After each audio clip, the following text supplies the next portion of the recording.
A new analysis of cardiac procedures performed across the province between 2003 and 2010 shows the heart health of Albertans may be improving.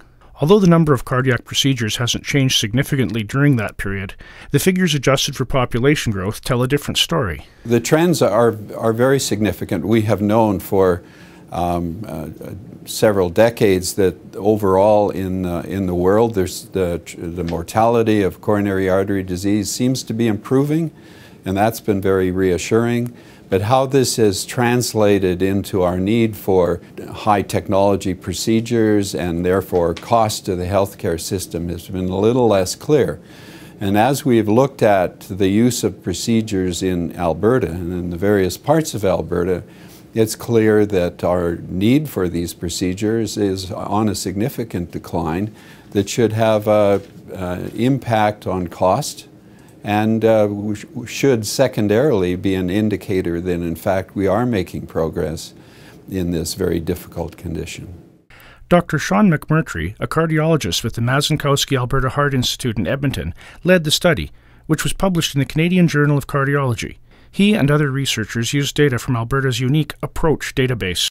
The Alberta Provincial Project for Outcome Assessment in Coronary Heart Disease, or APPROACH, is a comprehensive database of information on cardiac procedures. The information helps physicians, administrators, and patients make more informed decisions regarding cardiovascular health care. Alberta is the only province in Canada currently maintaining such a database.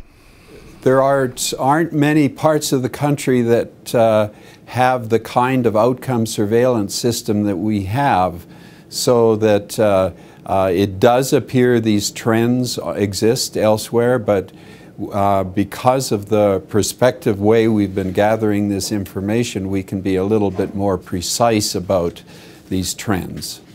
Although the news about apparent improvements in cardiovascular health is encouraging, people still need to take responsibility for their own heart health.